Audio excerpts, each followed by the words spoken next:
But you're right. If we want other people to be committed, then we have to be committed. Okay, so Hey, do you want me to go ahead and do it? yeah, go ahead and talk. You're live right now. Okay. Hello, Um, guys. This is Yolanda and Joy for the town hall meeting for police brutality. We're just going to stay on a few minutes to see if anybody wants to come up and say anything. So if you have a comment or a concern, or if you just want to argue with me, I know Joy doesn't like that, but if you want to do it, I'm game because I think we need to talk about a few things and see if we can still come up with some solutions or at least some understanding about this this serious this serious thing that's plaguing our communities. So yes. me and Joy's just gonna hang out for a few minutes. We're not gonna chat long. We're just gonna see if anybody's gonna come up here or on chat room. I see Joy just came on chat room. Okay, so if you have any concerns at all, just come on up and say a couple of things. We won't stay too long. It's just a town hall meeting where we can exchange ideas. But you got to come in the chat room so we can talk. If not, it's just a dialogue between me and Keisha and Joy, Miss Joy. So if anybody, we'll give it about a couple of minutes, and we'll see if anybody has anything to say about our last town hall meeting. I got a couple of comments from a couple of people who thought it was an interesting show. So, Oh, well, but that's nobody wants to good. come. Yeah, nobody wants to come up loud and live and say anything. So, Well, I'm yeah. sure once we start promoting, then there'll be more people that come on board and realize that their input matters. I think sometimes um, we're dealing with people who genuinely don't think that they matter, or that their experience matters, or that there's anyone that actually cares. Right. And whosoever will is completely different from that. One of the things that I noticed in the research that I've conducted so far about advocacy groups is that a lot of advocacy groups are pretty much all they're interested in is your money and your vote. Right. Um, and you're either with us if you think like we do, or you're not with us. So they have meetings, and in any type of work that you do with that group is work of telling other people about your group, but it's not actually thought provoking. It's not actually, what do you think about this? How should we act like this? What does this look like? What are your experiences? How do we apply those things? Um, I've noticed that a lot of groups just don't do those things. Hello, Killian. How are you? I see that you joined our clubhouse group. Um, Miss Yolanda, I am can't hear Killian I can because either. yeah, because if I play Killian on the speaker, then there's a Clubhouse. reverb when you're talking. Oh well, You, I just tried to turn my phone down, but I'm gonna go get some headphones real quick. If Killian want to come on up and say something real quick, give me yeah, one. that would be Y'all go great. ahead and chit chat. Okay.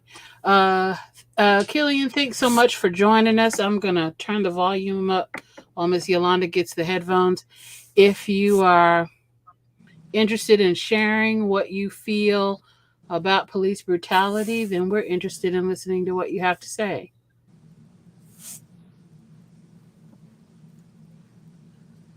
Okay, so we're going to keep on chatting for just a few minutes to see if anyone else besides Killian has anything that they want to add to our conversation, or anything that they want to bring to the table in reference to police brutality. I apologize that you all don't see my face on StreamYard, but I completely forgot about the show. Literally just ran out of the kitchen and was about to climb under the covers from a very long day, and then I realized, oh my God, we have a show in 2 minutes. So I appreciate Yolanda causing me to strive to be the best version of myself, because y'all would have gotten a oh well. Mm. Yeah. So, but praise God. Praise So, God. yeah, Killian, I don't know if you want to comment Yeah. on in the town hall meeting and on the Clubhouse app, but we'd love to hear what you have to say about police brutality, any Maybe just experiences share you a. have. Oh, he's waving. I was just wondering if you want to share Okay, we're going to an invite him experience. to speak now. Hold on.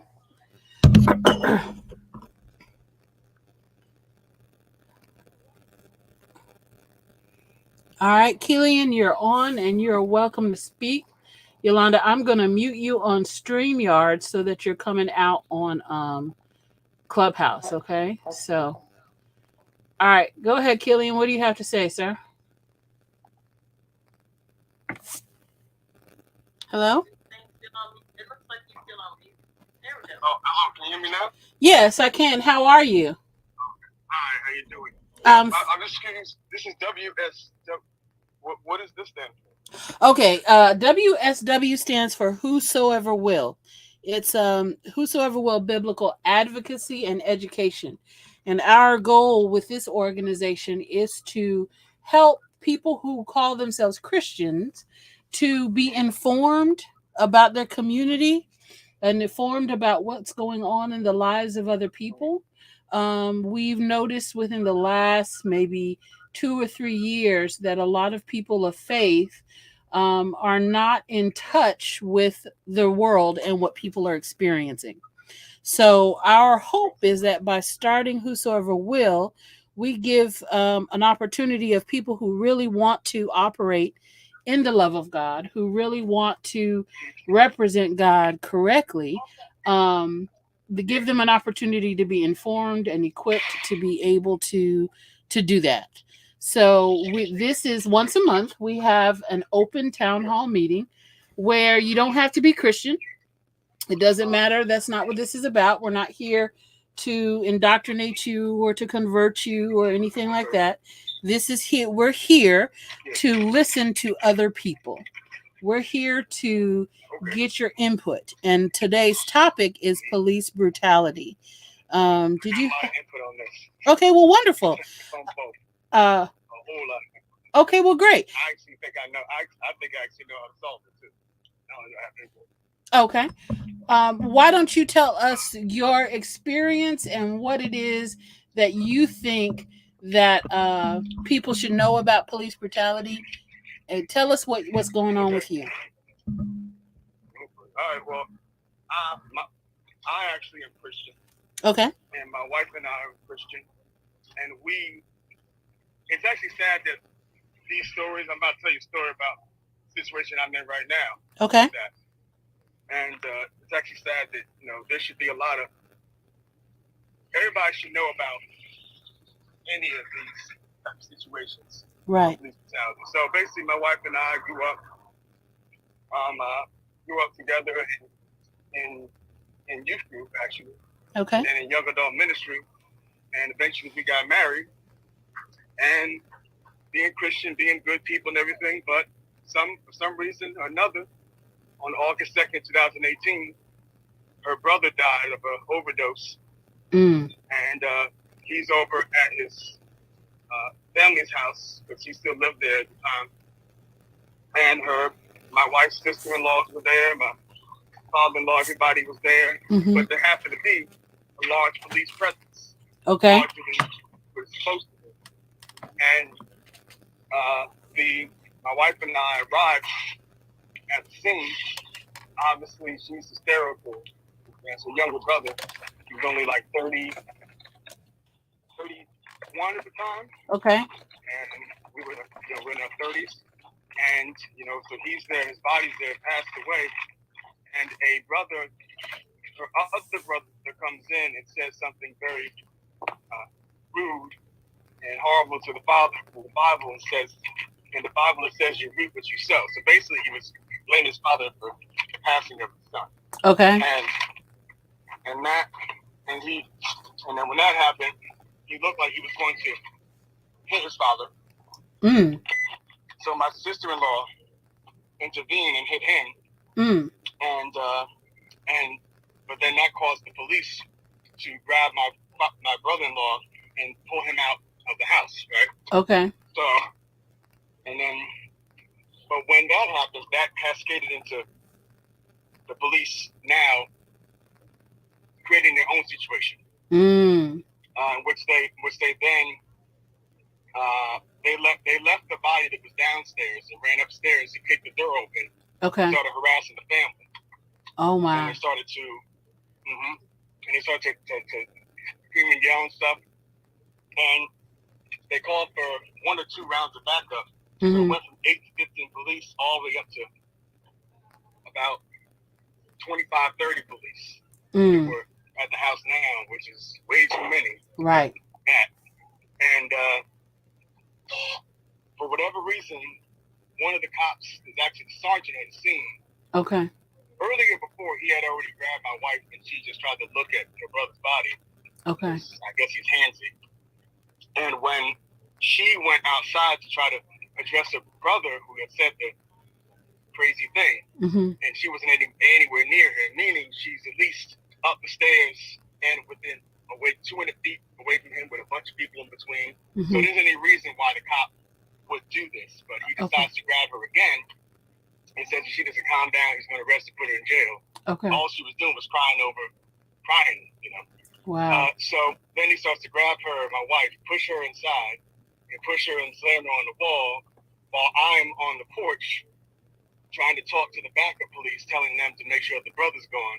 I hear something going on inside. I don't know what it is. Little did I know it's my wife being assaulted by the police. Right. And when I go inside, they grab me, throw me on the wall, push me down the hallway, throw a machine gun behind, start beating my black behind. So that happened. And so while that's happening, they're assaulting me, tasing me, grab my wife, abandon the body. And so that was 2018. And since then, we've been protesting about this issue, about our issue. And we had obviously they falsely charged us because they wanted to blame. And people, when I say this a lot, like people have to erase out of their minds that police are always the good guy. We have to erase this out of our minds that police, just because the title is to do the right thing, doesn't mean that police are going to do the right thing. Correct. They're human beings. Right. And they usually they're more likely to do the wrong thing than us civilians are because there is no accountability. Meaning that the police are the individuals in user situations where they are not going to lose their job for doing wrong. You are going to go to jail for doing wrong.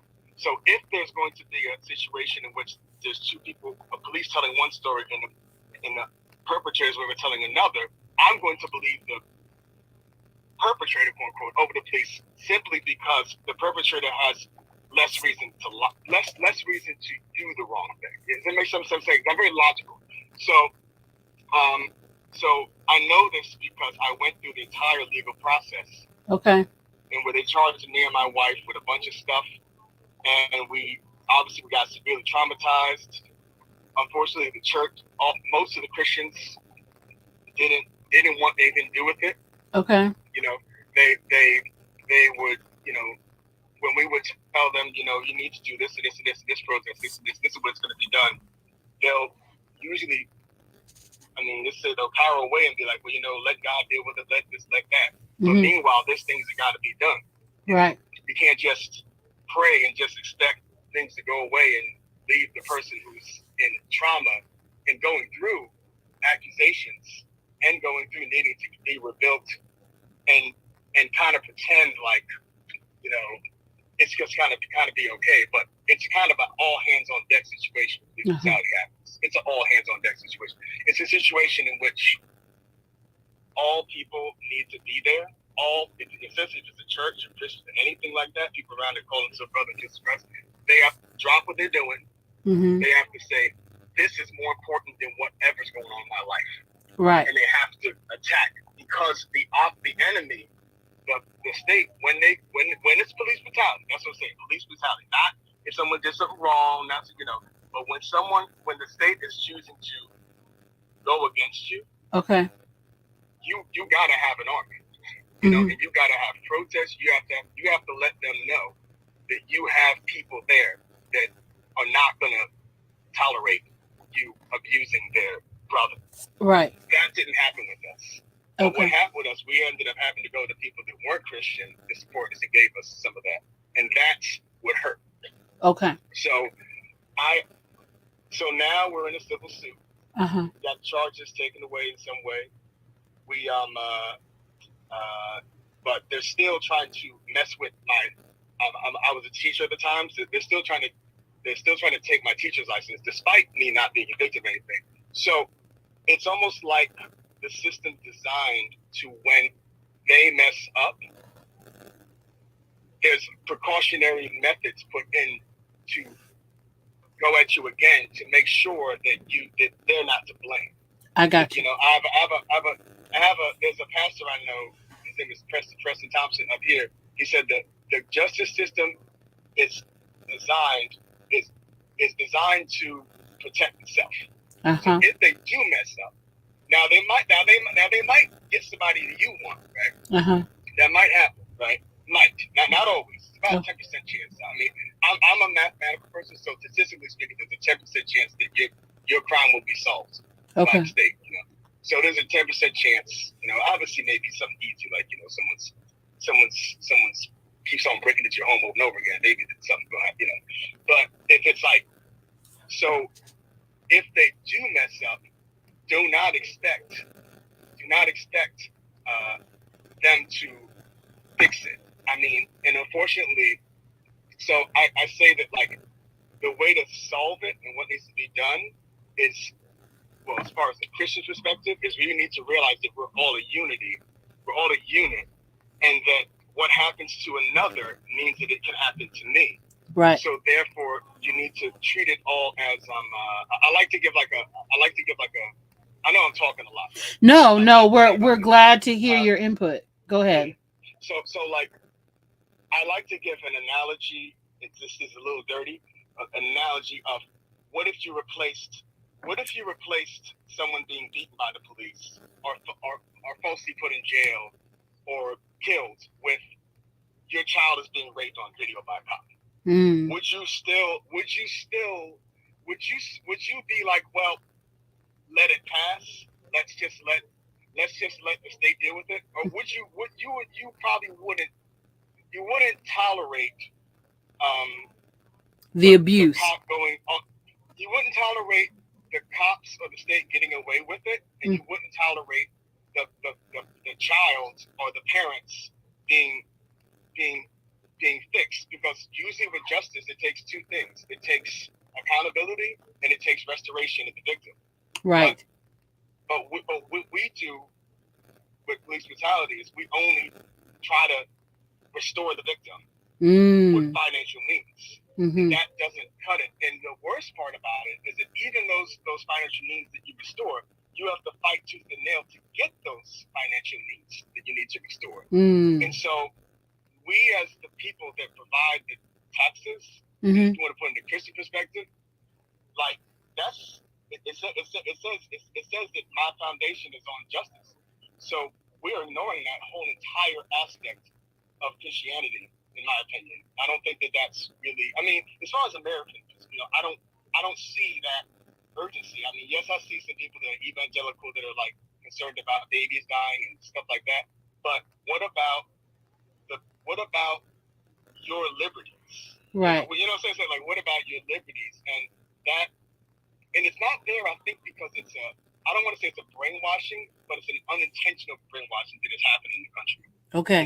So I think that unintentionally, just from government and police with racism and all kinds of stuff, it's just kind of naturally happens to where people have been desensitized to the real issue. So I believe that government abuse is the biggest issue in this country. That's what I got to say about that. First of all, Killian, I am so glad that you came on board and shared that experience, and I am genuine. Still going on too. And it is still going on. I am so sorry that you're experiencing that. I am going to let Yolanda comment. Yolanda is actually a retired police officer, and so she knows both sides of the story.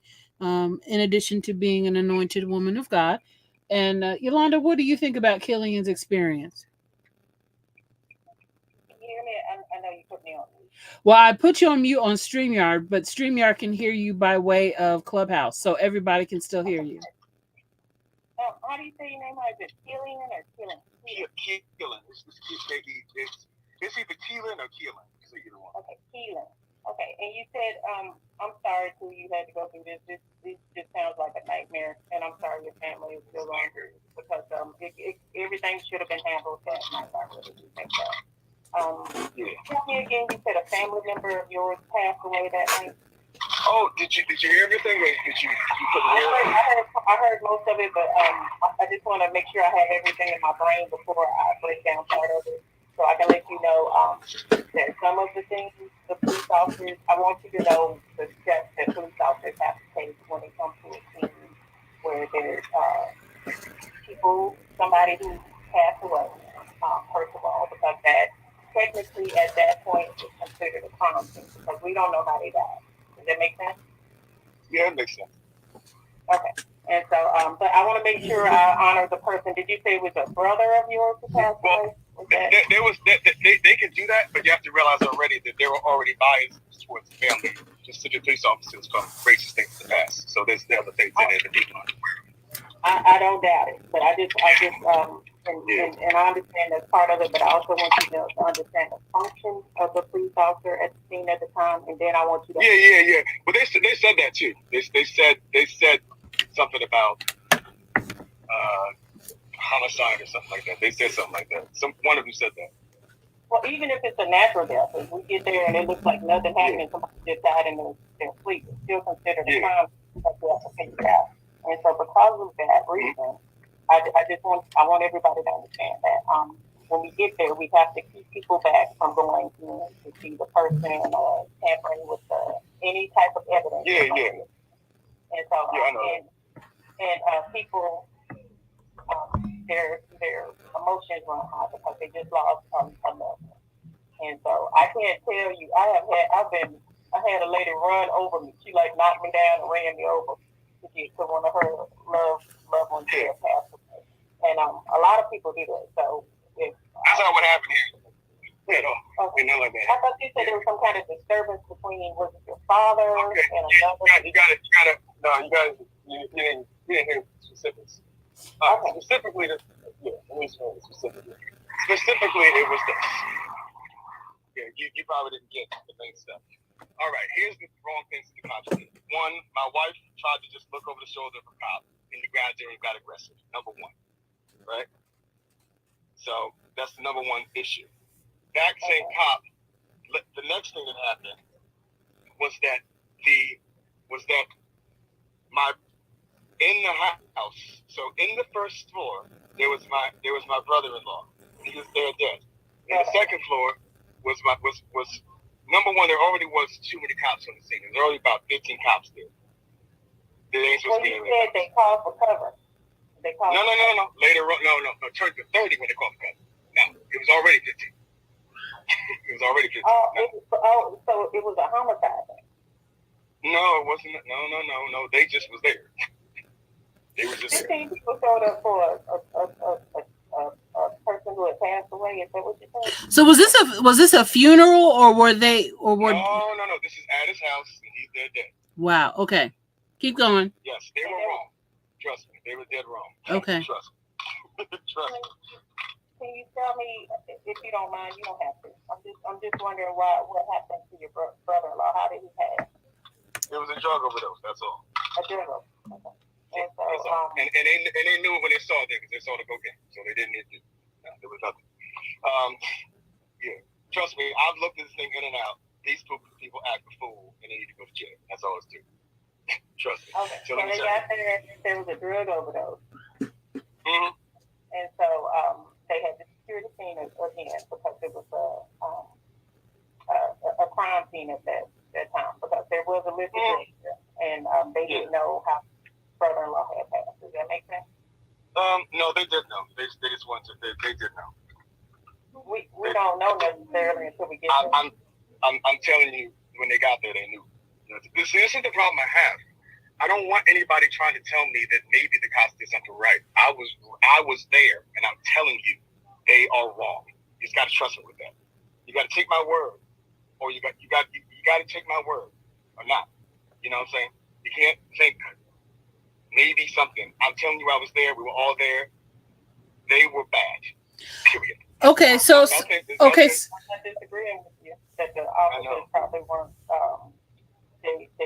But what is the reason to say these things then? There's no reason to say understand. I don't need to understand anything if I was there and I know that they did all wrong. You know what I'm saying? It just upsets people. You know what I'm saying? There's nothing to see when there's nothing. There's no reason for you to investigate what happened with me. You just need to take my word that the cops were wrong or right. You don't need to think, is it possibly something? Because whether you know it or not, that's what you're doing. Well, okay. I do understand I'm doing it. I'm just trying to get you to get some understanding about. I don't need to understand anything. I know the tactics how police is supposed to be. I've been dealing with this for 5 years.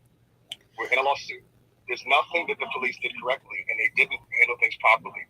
What we need to talk about is what are we supposed to do about police when they act up. Not about, we don't need to understand anything. You don't need to try to get me to understand anything. I know exactly what cops are supposed to do and how they're supposed to conduct themselves. Okay, so let's take the conversation from this aspect, all right?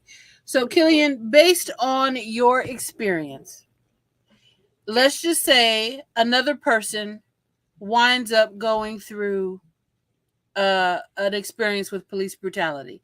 Let's not say that it was exactly like yours. Let's just say an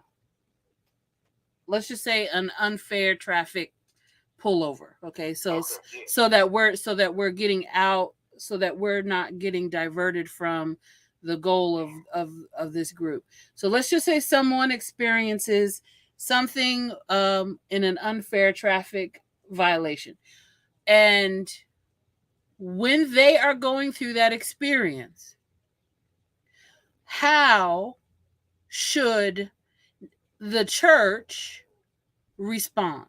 Now, when I say that, I mean there are and Killian, I'm not saying you personally are right or wrong. I'm saying when the event happens, how should the church respond to the unfair traffic violation?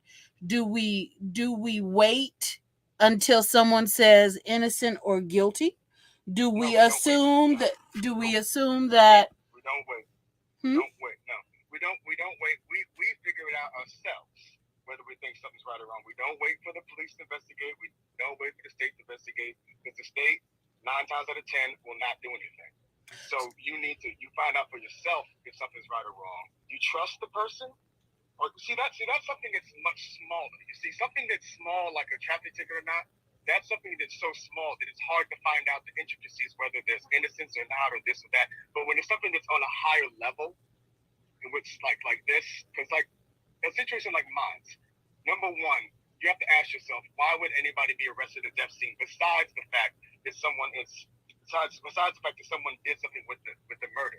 You're supposed to respect the family and lean towards the fact that the police are wrong, because nobody should be grabbing people and tasing people at death scenes unless somebody had something to do with fighting or hitting police. So there's nothing to understand. You've had to do that before. People get really emotional. But if that, you see, I don't want to. You see, I'm not. See, this is just making me hurt more. See, this is why I don't like police. I'm gonna say straight up. You guys are always trying to criticize us and figure things out. I'm a victim of police brutality, telling you what happened. I said it very clearly what happened, but you didn't take the time to listen to the facts I said. But instead, you came and started criticizing. And that's what you're doing. No. I'm not going to have that. I'm the victim here, and I'm not going to have another police officer come up in here trying to tell me did something happen and try to criticize my thing. I'm about to just leave this thing, because this is exactly what's wrong with the church. You need to get rid of that stuff, that police nonsense, out of your brain and start caring about people. Because you're talking to a victim of police brutality who has PTSD, and you're so desensitized that you're still trying to investigate the situation. Do you believe in that situation? No. Do you believe that I'm a victim or not? Point blank. And if you don't, I'm hanging up. Well, Killian, first of all, if you do decide to hang up, I completely understand. Okay. All right. If you do decide to hang up, before Killian, before you hang up, huh? No. I am going to let him talk. I'm going to let him talk. But in case he decides to hang up before we finish the conversation, I just want for him to know that the fact that he has gotten on and expressed his opinions has actually helped us. Okay. So I just want what'd you say? I hope so. Yeah. It's very clear what's going on. Okay. So all right. Okay, so even if you do leave, I want you to know that I appreciate you taking the time to share. Now, my question, and before you continue, is is your point that when someone, whoever, no matter what it is they experience, are you saying that if they say that they have been brutalized, that we should assume that they are correct? Yes. Okay. The reason why I'm gonna tell you reason why. That we have to assume, number one, they're a citizen like us. The state is not for you. That's the bottom line. I'm not saying this because I'm traumatized. I know it. The state is not for the people. So because the state is not for the people, and the reason the state is not for the people is because you can do the math.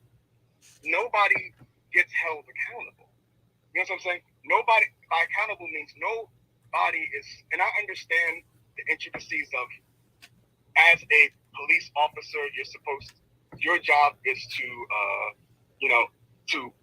well, it's supposed to be to protect yourself. That's actually died several times over in the Supreme Court. It's actually just to uphold the law. But your job is to uphold the law. The law is supposed to care about the people. But what is happening is that the math isn't adding up. The amount of people that are being the amount of police officers that are not being held accountable on obvious situations that I know personally, and there's facts and evidences that it usually just leads down to. And I'm not saying every single time a cop does something it's just police brutality, but when someone says I've been brutalized by the police, you should be listening to that because this is a servant. This is a servant, and this is not a boss. This is a servant. So if the person is the servant and just saying this, my servant has hurt me, you're supposed to take alarm to that. You know what I'm saying? Now you can't. Now I'm not going to say that you just got to believe that they're right, but let's be real. Let's look at this country. When people are saying this, it's almost always that someone, from my experience, whenever somebody told me I'm beat by police, stuff like that, it ends up being the police are wrong.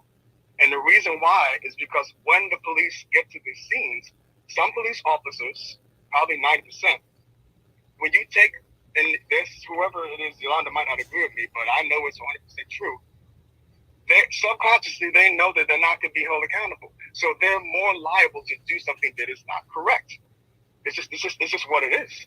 And also, a lot of it is being trained for violence, or a lot of them. Now, a lot of people, I know what I'm talking about, and so what I'm saying is that that's why again. How do I know what I'm talking about? Because I'm a professional in police brutality. I know more than what you know. Okay. Because it's like if I try to tell you, Joy, this is sad that she's goodbye. You're just rude. You're just rude. You're defending the police when I'm talking about police beating me up. So why are you defending police so much? What is your defense? Listen, I'm talking about my situation in police brutality and how to solve it, and you're trying to defend police. I'm not trying to say police are all bad, but we're trying to root out the people that are messing up, and you're trying to defend them. Why are you defending? What is your defense? Well, I think people should know the police function Why? We're not talking about functions. We're talking about a situation in which the police have done wrong in the situation. So what is the reason to know a function of a police when the police officer is acting bad? We're not talking about functions of police. It's like you saying you're a teacher, is that correct? But we ain't talking about teachers. I'm talking about if I'm a teacher and I'm telling you that they're spanking kids all over the place, what are we coming talking about? What are we going to talk about? What is the function of a teacher? We're not talking about that. We're talking about police officers that are acting out of hand. So what is the reason? When you say that, you just make me think maybe these cops did something kind of right. I'm a victim of traumatized, and you're coming talking about how would you feel if I went to your house and you had a person who was a serial killer and killed your mother, and I came talking about, well, sometimes people might have a reason your mother did. You know what I'm saying? It's rude. Like, have some respect. Or what if I said something like, oh, well, somebody somebody came into your what is it called, your precinct, and just started shooting things up, and I said, well, sometimes people might have a reason. It's giving a reason. You're giving a reason why the police something. The police messed up in my situation. And when you're coming saying that, you're just re-traumatizing me. I'm already being accused of that. Now, I'm not saying you're accusing me, but you're not saying, but you just stop it, okay? I don't want to hear it. You're not a victim. You're not the person you're not trying to solve police brutality. I'm trying to solve it. I do everything. I'm on meetings. I just got off a meeting right now to come onto this, but I'm so disappointed that I come on and there's somebody trying to tell me understand something. What is the reason I'm about to get my wife in here because she's going to explain to you too. That's rude. Like, that's just not it. Let's try to talk about ways to solve rather than try to talk about what could have happened. What is there to understand? Actually, let me back up. What's the reason you're asking to understand this situation? Like, are you trying to get me to be more sympathetic? What is it? Because you can hear I'm not a cop here. I want things to be right, and I want cops to stop abusing I want to have people that are on the streets that are actually stopping criminals and stop beating innocent people up. And I keep seeing it. You know what I'm saying? Yeah, I do. So what is your reason? What is your reason to? And I hope I don't sound rude, but it's offensive to me when when I point. You sound hurt. What you say? Yeah. You sound hurt, and No. I'm not hurt. You're being rude. I'm not hurt. You are wrong to do that. You see, it's not okay to do that. It's not about hurt. It's about someone's talking about it. And that's another thing that happens with people that talk to people about PTSD. I'm not talking about emotion here. I'm talking about the facts of right and wrong. That it is not right to tell somebody who just poured their heart out, saying a story and talked about how things can be solved and what things can be done. And one of your first responses is, you have to understand why police. Okay, so let me interject a personal experience right in this moment. I have experienced police brutality in my family. Yes. And I understand the experience of having to explain to police officers, to judges, to lawyers, to secretaries, to everyone how other people have mistreated you. So in the middle of the experience that my family had, all of a sudden, and we're not only going through the actual experience, okay, the trauma of the actual experience, but now we have to, because it's still going on, I am reluctant to put it on social media. Okay, so I apologize for not, huh? Oh, sorry, my headphones just popped off. What'd you say? But okay. My headphones just basically died. I got you. Okay, so because it's still an active issue, I'm reluctant to describe it on social media. But I get it. But the as we're going through the trauma of the actual event, okay, we had to deal with each person we came across having to explain why we felt we were mistreated. And so in each and with each explanation, now I'm not even talking about you, Killian. I'm telling you about things that I know personally. Okay.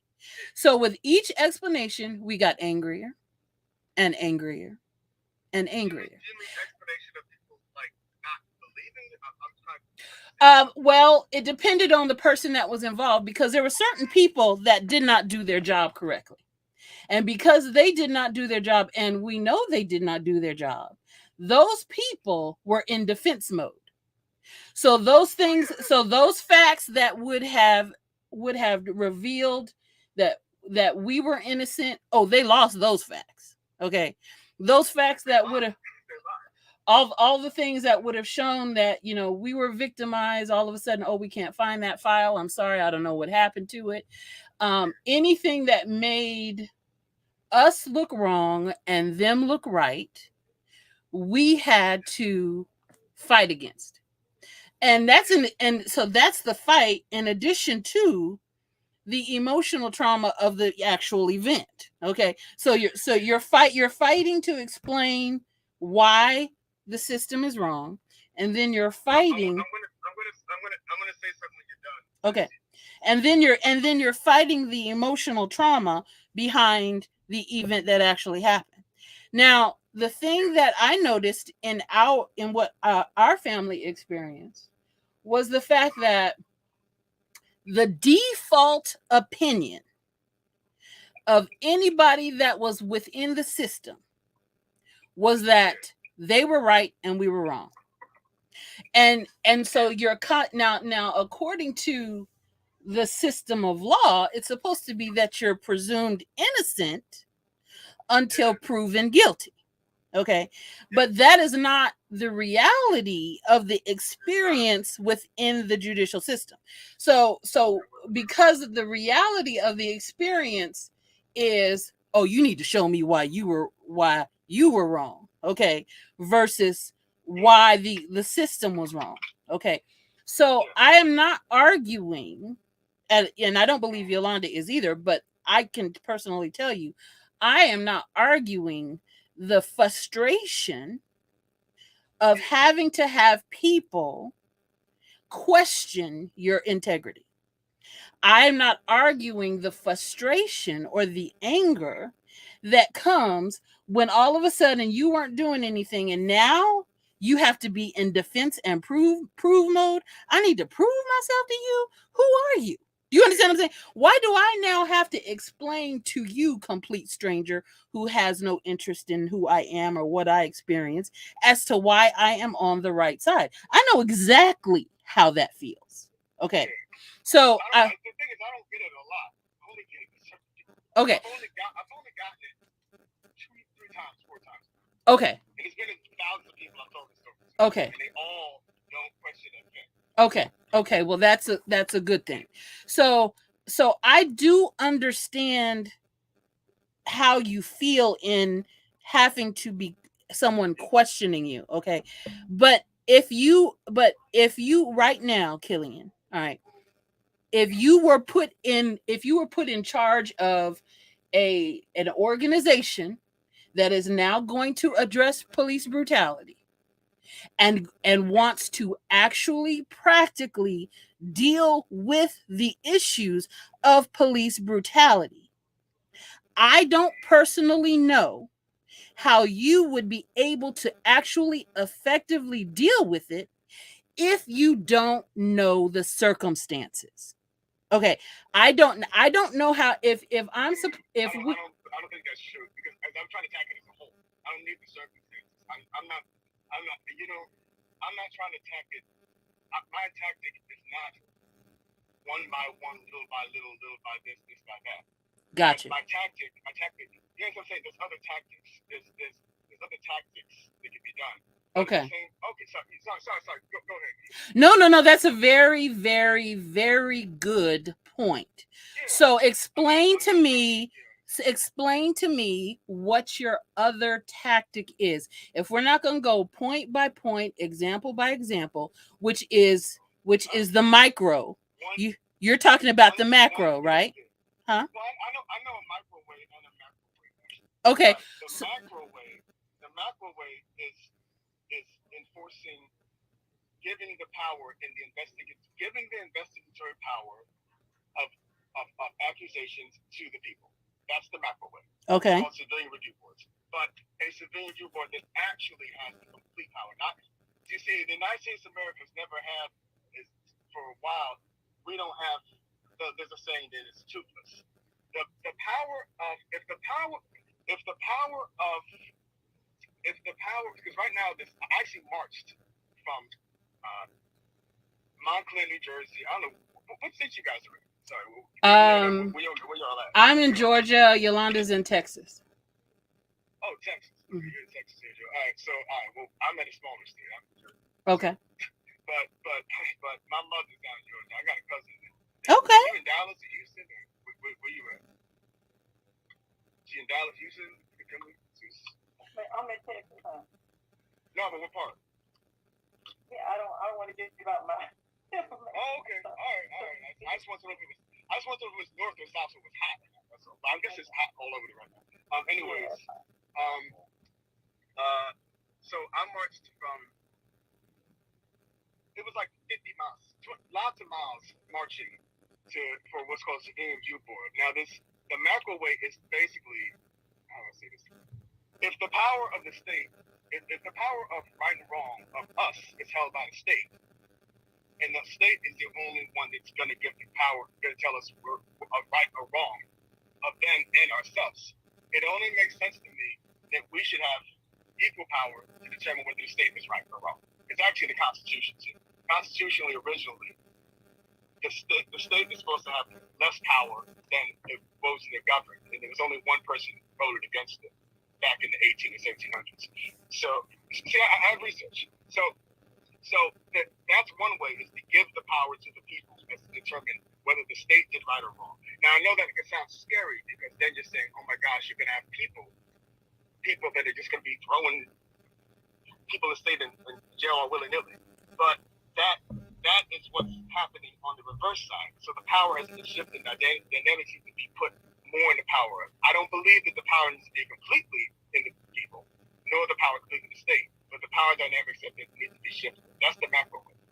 Okay. That's what I think. That's a creative way that I have not heard before. I'm gonna have to meditate on that, but that's pretty.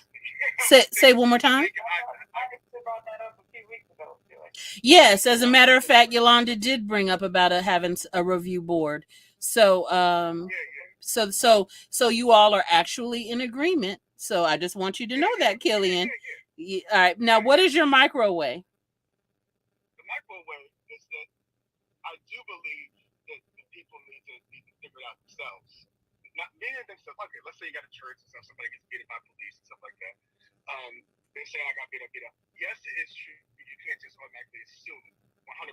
Just go blow up the police station, right? Mm-hmm. That's crazy, right? Mm-hmm. But I do believe that you do need to.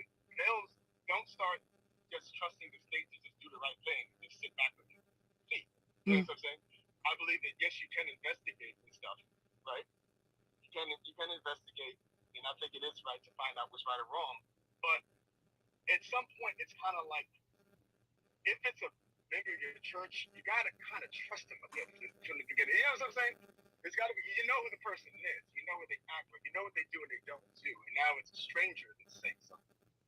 It's not, and that's why I bring back to my point about it is supposed to be the police is supposed to be people you just trust, but that's the position. The position is no longer reflecting of the actions. Mm-hmm. You know what I'm saying?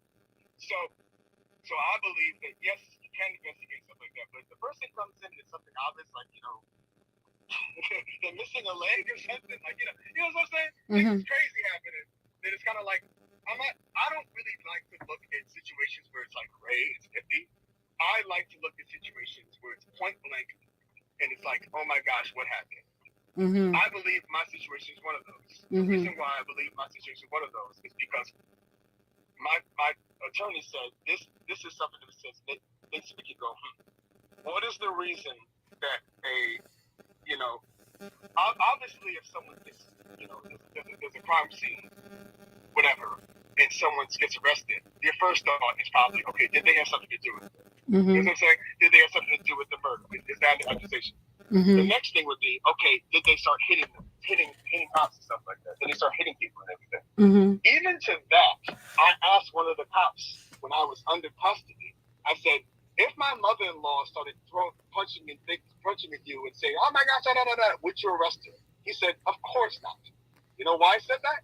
He said that because that's empathy and that's a reaction of grief. Even if that happened, there probably should be an arrest. That's what I'm trying to say. Because I'm saying, there's supposed to be respect for that. Now, if you go even deeper, you find out, okay, well, what caused the arrest, right? What caused the arrest? And if what they're saying caused the arrest doesn't make sense, like in my situation, they're trying to say I'm standing by guns, you got to grab me. What is going on here? You know what I'm saying? So it doesn't take a lot of investigating to find out. And I know that you probably didn't hear all that stuff, Kimberly, or everything like that. But and actually, I don't even know if you were even trying to say that did I do right or wrong. I just didn't want there to be any kind of understanding of the police's misconduct in any way because I was there. You know what I'm saying? I wasn't thinking, oh my gosh, you think I deserve to. You know, I don't want you to think that. You know what I'm saying? I just don't like that I was there and I know I was there, I know what happened, and more importantly, I've been studying it a lot for like ever since, you know, about conduct and everything. So I kind of know, like, okay, this shouldn't have happened. You know? And not only this shouldn't have happened, but they shouldn't have been doing what they wanted to do, you know. And so my belief is that on a micro level, you see what's going on, you don't like it, pretty quickly within a day or two, you can figure out whether the cops did something right or wrong. Because I've been in a lot of situations where I'm in an organization called People's Organization of Progress, right? And I came to it because of the situation I'm going through. And people will come to us like, I got police brutality here. And you'll listen to it and everything. But a lot of times out of 10, when someone comes to that extent of reaching out to somebody like that, like, they're probably not lying. You know what I'm saying? That's one thing. You can kind of, and I get that that's not something you're supposed to do detective-wise and everything. But once you kind of hear what happened, and People's Organization of Progress, like, we'll do a vote. We'll vote. Do we want to support or not? Which means, you know, do we think it's right or wrong? Do we want to support? Can we do it? Not? But it's a vote. And you can tell, based on evidence that are brought pretty quickly, that at least what we need to do is we need to find out what the heck's going on. Like, we should at least start supporting them. If not supporting them, saying we know that you have been beaten and are wrong, but at least the support needs to be, I'm going to be with you through this. You know what I'm saying? I do. Yeah. So that doesn't even happen at all. That's kind of left like, you got a lawyer? Okay, good. Go ahead. Like, you know, it's like, what are you talking about? Like, you know, just in the community or in the church? Either one. Either one. I mean, most of it's the church because that's more of a smaller thing, in which, like, you know, obviously the communities. I mean, if it's a small community, right? But if it's a big, like, you know, a city, of New York City, you know, you can't have everybody just popping up unless you all hear it and you feel like this is a violation. But I do believe that it needs to be, holy crap, someone's in trouble. They're saying they're in trouble. All right, let's find out what's going on. And I believe that you can figure out pretty quickly whether something's right or wrong. And sometimes I find that some people, or maybe some people might be desensitized enough to think that things that actually are wrong are okay. And that's what kind of happens sometimes. Like maybe somebody might say something like, there's a situation I know in my hometown where a guy, he was using a knife and he was stabbing people. He was having a nervous breakdown. But when the police came, the knife was gone and there was no threat anymore. But she still killed him anyways. Like, that's something that people might say, oh my gosh, he had a knife, but the knife is broken. And you didn't have to, you shouldn't have done that because the person was not a threat. Now, people might say, oh, well, the person wasn't complying, so I have to do something. Like, that might be a desensitized way. Or maybe he could have found something. You know, hypotheticals, right? I don't like living life by hypotheticals. I like living life by, okay, what makes sense, what happened? This is this is what actually happened. Someone's actually dead, and it wasn't a knife, and it wasn't a threat. Not there could have been a threat, maybe, possibly, if that. But that's to me, there's time for that, right? There's times for that. Obviously the person saying obviously the person robs a car and they're saying I have a bomb and I want to blow people up. You could assume, and then you don't see a bomb, but they're saying they want to blow somebody up. Now you can kind of assume that, right? But if you're just going to always make the hypothetical, to choose the hypothetical over the reality of a life, I say always don't spare the life over the hypothetical. If the hypothetical is not a good chance. Makes sense? It does. And you are talking some really good conversation stuff. Two things. I'm going to let Miss Yolanda reply. But we are actually at our hour. So, Killian, no. You know what, Killian?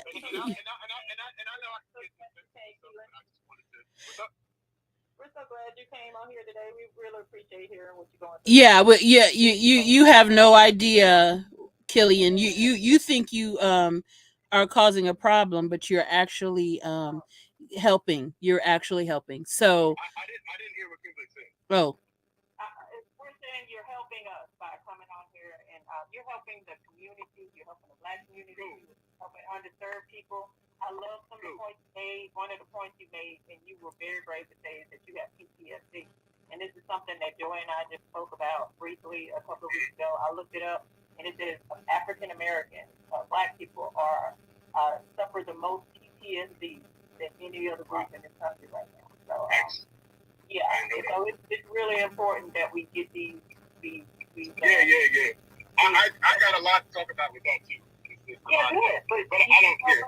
Yeah, so we need. Yeah, and another thing you were saying is that I really thought about. You were saying people believe police officers, and you know why? Because police officers have really good unions and really good lawyers.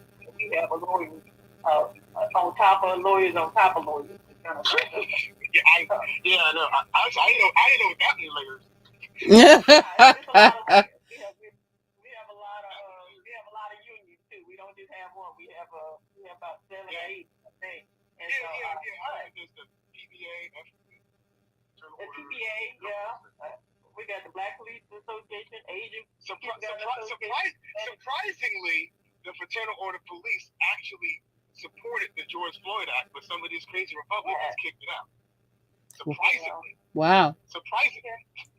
So Killian, if you go to our chat within Whosoever Will, I have put our organization's information, because if you don't mind, I would really appreciate if you joined our group, because I think that you have a lot of information and experiences that can add to Whosoever Will. We are one of the things that we talk about is that in the body of Christ, every joint supplies. And that means that God has placed in you something that we need. And we take that very, very seriously. And I found that I was getting a little bit stressed. Well, it's real for you. And the other part that we are learning with Whosoever Will is to be able to deal with these difficult conversations. All of us learning how to be patient with one another and get to the root of the issue. So you don't need to. What I want to say is that I appreciate you guys respect and like my points.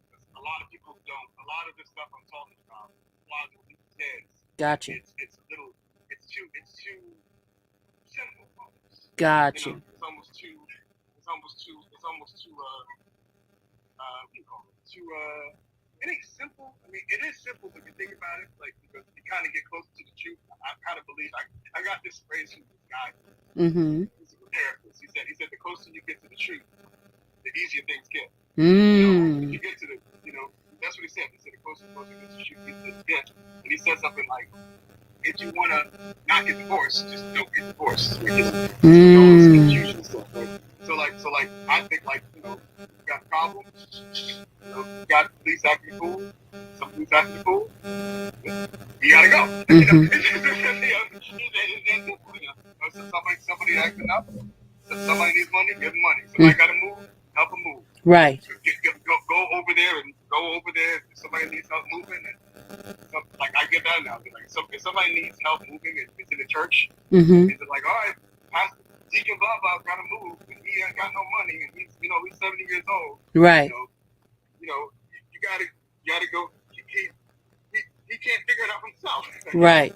And the simplest thing to do is help him move. Right. Not all this. Don't raise money to find a way to move. Don't try to give money. Don't try to pray it up. Don't try to send him stuff. Don't try to. No, just you get up and you go. And you pick up the couch.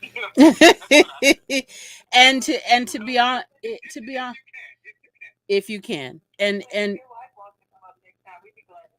absolutely, we will be back on next month, and I will if you joined our group or you see the page, you will see. Let me see. We will be back on, and we'll do police brutality again on the third Thursday of August. Whatever is the third Thursday of August, is when we will be back again, and we will continue the conversation in case your wife wants to join us. Yeah. I know it's not only brutality. Yeah. And you said it's about what are the? So it's just say it again. About the organization or about the show? Whosoever will. Well, there's a lot to it, but if you go to the website, you'll see. But Whosoever Will is an advocacy group for the body of Christ. And our goal is to represent the love of God socially and politically. So that's the short answer. But there is a lot of wording on the website so that you can look at it and see what we're about. We are very descriptive. We have pillars. There are other shows that we do. Uh-huh. And I also invite you to go to the Facebook page. Yeah. Joy, she's our founder, and she is so into advocacy for people who are not here, who don't have the correct representation. And right now, she's done a really good series on federalism, and we're struggling to get on what song? You're a little muffled. Oh, I'm sorry. I got headphones on and stuff. Tell them about your the Facebook site so they'll know about the federalism and the absolutely. Yeah. So every other week we discuss a social and political issue. So right now we're talking about the difference between federalism and stronger local governments. And what does that look like? Yeah. What's the pros? What's the cons? What does that mean for us? If there were stronger local governments. And so these are every other week, twice a month, we get on the page and we discuss different issues. So the next issue is going to be about the court system, the pros and cons, what's wrong with it, what do we need to do better. So we talk about a broad range of issues. The only difference between our group and another group is we're talking about it in the context of Christ. What would Jesus do? What if Jesus were here and he's our cornerstone? We are disciples of Jesus Christ. What would Jesus do? So that is the foundation for why we're having the conversations, and that's the foundation for all of the work that we're doing. And so oh, okay. If you go to let me see the exact. I'm pulling it up here. Hold on. All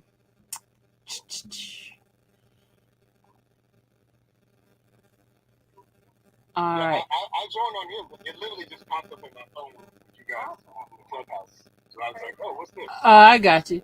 So if on Facebook, if you look for Whosoever Will, then it'll show you the private. Then it'll be a private group page with some wheat. It'll have some wheat in the picture. If you want to look at our public page first, then you can put in the words. Let me see. Let's see. It says it's Whosoever Will front page, all one word. Whosoever Will front page. Now the front page is not where the members have the conversation. That's just where people can see what we're about and watch our shows. So if you've gone to the front page, you'll see that. Okay, it must be this. Okay, WSW front page. There it is. You see it? I found it. Now, if you go to it, you'll find out that you're actually live on the front page right now. So people are actually listening to your voice. We are actually live right now, and people are listening to your conversation. So yeah. If you even notice, even when I gave the story, Uh-huh. I've said it so many times that I know how to. I've learned how to talk without it being used against me. You know what I'm saying? Good. So Yeah. I learned how to do that. Good. Good. Like we got some other pockets, so I'm able to confidently talk and know what I'm saying will be used against me. Kind of the ways you can't go into detail too much. Exactly. Exactly. Exactly. So, but check us out. Check out the other pages. The other shows, you'll see most of our shows you will see on the front page, but the actual discussions on social political issues, that happens in the private group. Okay. And I also, in the Clubhouse chat, I have put our website, and on the website you will see our vision and our mission. You'll see what we're about. You'll see the scriptural supports for why we do what we do. All of it. Well, I noticed the difference between being in this clubhouse and some of these other clubhouses. Uh-huh. It'd be so rude. I don't understand what's going on. So you do quite a few chat rooms on Clubhouse. Is that right? No, I've gone on some of them, and some people are just not just rude to me. They just, I guess, because this is Christian, these people are just crazy. Huh? Yeah, we're just. Yeah, we try our best to eliminate rudeness, because that does not represent Christ. So yeah. Yeah. Yeah. Okay, so we're actually gonna close out. Yeah. We're gonna actually close out this meeting. I really hope that you decide, Killian, to join us and impart more of your experience and the wisdom and that God has placed in you for the body of Christ. I think that it'll be a blessing to everyone. But Killian, before we go, why don't you pray us out, and then we will shut this down. All right, go ahead. I just pray that, Lord, that we have more understanding of others' issues, other struggles, what's reality, what's not reality, and we can solve these issues the way you want to, and solve these issues together, and have an open mind and not a closed mind, but also have a mind that won't be fooled by deceit. Amen, amen, amen. Thank you, Killian, and Yolanda. You're awesome. Thank you so much, and everybody. Just so for those people that are watching either online or who listen to the Clubhouse, I will be on this Sunday at 8 p.m. for the Uncharted Territory show, where we talk about the me to we transition. That's the next show that's coming up. That'll be this Sunday. It will not be on Clubhouse. It will be either on Facebook, Instagram, YouTube, and we are actually going to start also on Twitter. So if you want to check out that Me to We transition, that will be this Sunday at 8 p.m. All right. I love you. I miss you. It's good to see you. And we will see you all back on Clubhouse next month. All right. God bless everybody.